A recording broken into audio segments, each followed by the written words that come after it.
Hello, good morning. Thanks for dropping in. And just got a couple of quick questions for you, and a little reading and a short meditation, and we'll be on our way. Love it if you join me.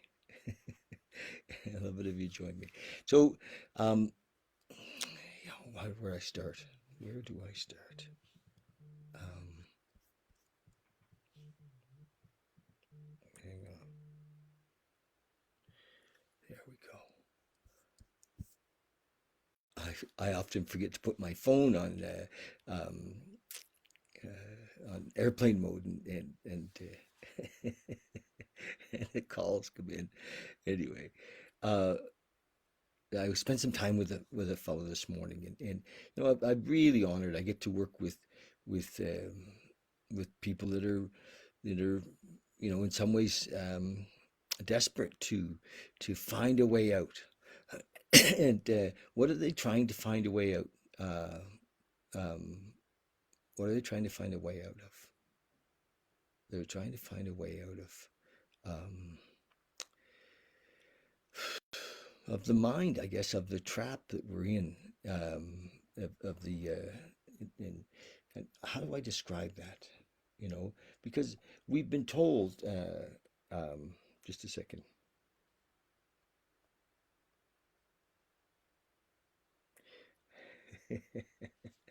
we've been told that we can figure things out. We can, and it's a interesting kind of a conundrum. I mean, we're put on the planet, and we go to school, and we get kind of cultured, and we get conditioned, and we get told how to live here, but we don't really get told how to live free. And so what one of the things that when I finally kind of woke up, because I I thought when I before at one time I thought there was like this secret and nobody was telling me that what was going on. Why did life seem so confusing? And I didn't believe that that if I just went to school and I met a gal and got married and bought a house and all of those things that I would find this piece that seemed to be missing for me. And so this fellow that came this morning was, in the middle of a lot of struggle and strife, and shit was flying everywhere, and he was, and he needed, some help, and so we I talked to him a bit, and he calmed down, and you could see that he had set the ball rolling because of fear and selfishness and self-centeredness had created some real big things in a relationship that he was in. And so step one in the recovery program, the 12 steps, is that we, says we're powerless over whatever our addiction was, and that our lives were unmanageable. And nobody likes to hear that. We're like, what do you mean my life is unmanageable? Well, we're running our life from fear, or and fear kind of seems to be the root of the most of it, but selfishness, self-centeredness, self-pity, pride, all of those things are the anger, resentment, you know, guilt, shame. If we're running our lives from there, we're always going to be in trouble. And I was always in trouble. And even in recovery, I've been in that place, where I'm back running the show, thinking I can do it, and I just, I look at, and I finally got it. It's like, oh my gosh, I truly have to surrender. When I finally got it, it was like, oh, damn, it's, wow, how could I have been so stubborn, and so prideful, and holding on to this idea that somehow I could manage things, but managing things from fear created more problems always. So I had to surrender, and that's where we got to with my friend today, and he realized that he had set the ball in motion, and the other people involved had some part in it, but we can't. That's not you know if love and tolerance is our code, then so we see that, say, okay, great, that happened, and how can I be helpful to that person? And we come from a place of love. We come from a place of you know, being aware and conscious and present, and we see that, if we've made if we have started the ball rolling because of our fear or because of our selfishness, and so that's the that's the deal. Freedom, true freedom is in this surrender. It's in this, like, oh my gosh. And then it seems like, for me anyway, it's been a bit of a lifetime of seeing the the nuances of the fear-based ego, and letting it go, just continually letting it go. And as I continue to let it go, um, there's just the next level of freedom comes, and the next level of freedom comes. So as we let go, we float up, and freedom is amazing. Nothing is missing then. Everything is exactly as it needs to be in each moment. And so, for me, the life is pretty simple. I recognize that part of this awakening is to give it away. You know, Part of this freedom is to, I mean, if there's any obligation, it is to, not even an obligation, but a desire to share it with others. And so the more we do that, the more we see ourselves again. This fellow who came today, his situation wasn't that terribly unique, but again, I could see how in my life I had played that same role a number of times. And it was like, oh, great to see, great to see. And so that's the deal. It's very short. It's very simple. It's like, it's not that complicated. We don't have to read a lot of books to surrender. We don't have to become, spiritual gurus to surrender. It isn't about that. It's just like, oh, there is a power in the universe, and call it what you want. That doesn't matter. Call it, whatever you see it as. If it's, a Christian God, or if it's a Hindu God. I mean, however, there are so many concepts, in the 12 steps. I love, they're very, very simple concepts, like super simple, like father, director, employer. Those are just so simple that, because concepts help us a bit to see. I love in step 3, it says that we had a new employer, being all powerful, provided what we needed. We stayed close to him, performed his work well. It's beautiful. It's like, oh, is that it? Yes, it can be that simple, and a beautiful place to be, without, some grandiose idea of this higher power or some mountaintop experience. It's just like, oh, okay. And in the morning, I say, okay, boss, put me in, you know, and then, you know, the difference in living my life for that and in that way compared to living my life in what's in it for me is phenomenal. You know, um, the struggle is gone. Sometimes I overbook myself, but whatever. The struggle is gone. It's just, and so if somebody gets it, fine. If they don't get it, that's fine. And it's not up to me. And um, yeah, so that's it. I guess, I mean, I sometimes have a little difficulty with the practical. I forget to do things, but that's okay. It all happens the way it's supposed to. So we're going to read today. Thank you very much for listening to that. I mean, I know it's simple. So what do you mean surrender? So, you know, prayer helps with this. We say, look, however we see our concept of God, please help me to surrender. Please show me, what does surrender look like? And it's very, very, how close can we get to it than that? You know, um, we're not asking for things. We're just asking to be, to step aside, to get out of the road. Surrender means we get out of the road. We're not managing the show.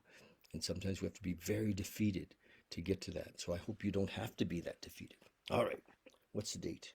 The 10th of April. Here we go. We're going to read a little bit from this little book we've been reading from for a while. And often it has some amazing little things. It does. It says some, this guy wrote this book in 1954, in 24-hour day book, and I've been reading it now almost a year, and every day. So I'm grateful to do this. Okay, when I came into AA, it says, or the 12-step world, or recovery, I came into a new world, a sober world. Yes, so people weren't using substances to hide or to manage their pain. A world of sobriety, peace, serenity, and happiness, he says. But I know if I take just one drink or use or whatever it is, I can go right back into that old world, that alcoholic world, that world of drunkenness, conflict, and misery. That alcoholic world is not a pleasant place for an alcoholic to live in. No, sir, it isn't. It wasn't. Looking at the world through the bottom of a whiskey glass is no fun after you've become an alcoholic. Do I want to go back to that alcoholic world? No. And that's not a threat. It's just a fact, that if we don't continue to surrender, we don't continue to do, to live life on a higher plane, whatever that looks like to you, a higher vibration, well, we do go back. And it's not fun. It's not sometimes easy to get out of there once we've gone back in. Pride, you know, keeps us there. So meditation of the day. We're going to speak about pride. Meditation of the day. Pride stands sentinel at the door of the heart and shuts out the love of God.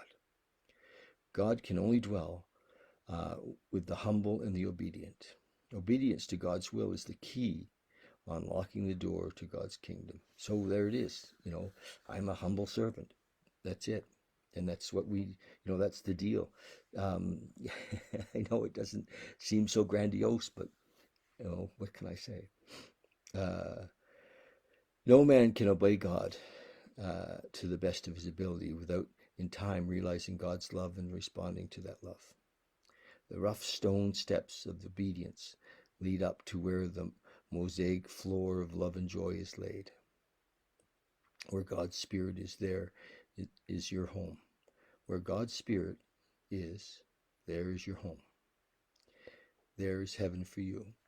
So we connect with the oneness in the moment. It's a metaphor of the story of the stairs and somewhere outside of us. It's all inside. And through the work we realize, we become self-realized in the sense of who are we beyond the ego, beyond the fear. We are that love. We are that love. So prayer for the day, I pray that God may make his home in my humble and obedient heart. I pray that I may obey his guidance to the best of my ability. So that's the reading, and we're going to just do a little short meditation. And so the reason I lead this little meditation every day, or sitting, I call it sitting, is to just to show you that it's not that difficult. It's really quite easy. It's a beautiful thing, and it helps us to open the door to this moment, to the experience of this oneness. And so it's a practice, and in this oneness, in this moment, we're not asking or looking for anything except to be empty, if that's possible, to be with the one, be the one. So, so just close your eyes for a moment. Hopefully, you're sitting in a comfortable spot, or reasonably comfortable.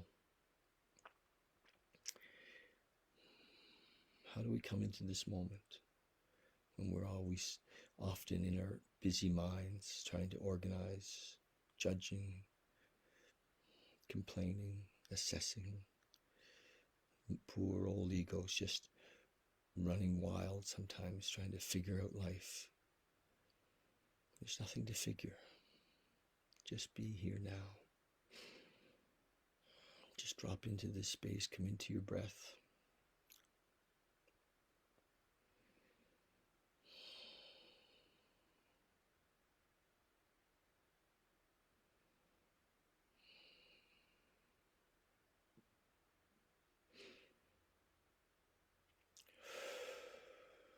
There we are. Just feel yourself settle into this space, inside of this body.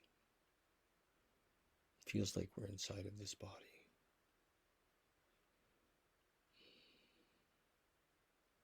But where are we really?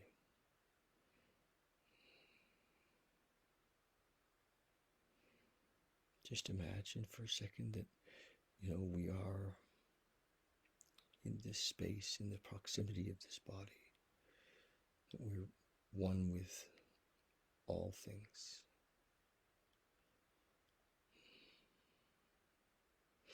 Experience the body if you like. Feel the feet, calves, the knees, the thighs, and your butt. Just feel you're in. Bring your experience into this, your awareness, your consciousness, to your back, to your belly. You're feeling the body. But we're more than that, aren't we? Experience the shoulders, the neck.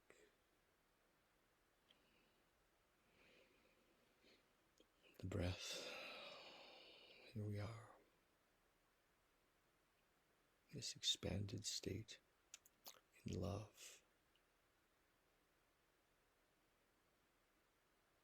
Present in this moment, in this space. In a way, there's no space and no time, there's just now.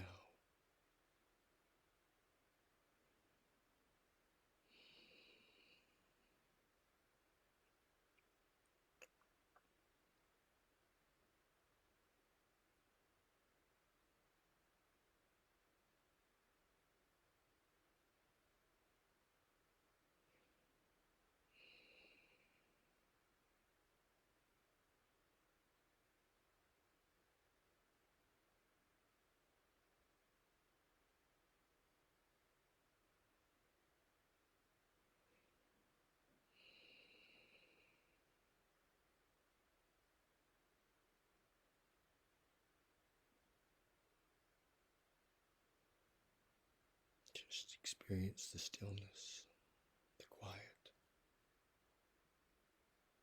the oneness. If thoughts come, just gently let them go.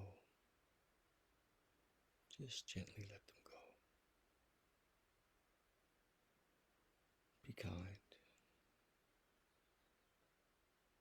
Be patient.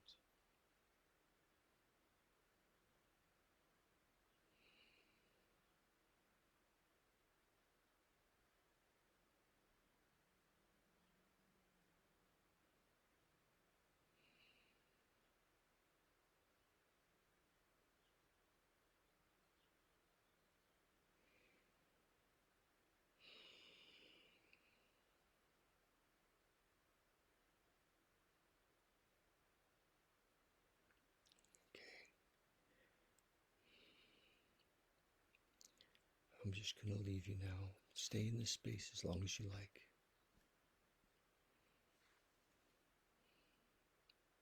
Practices.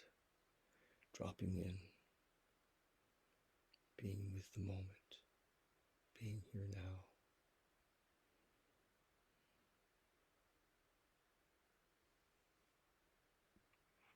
Love you.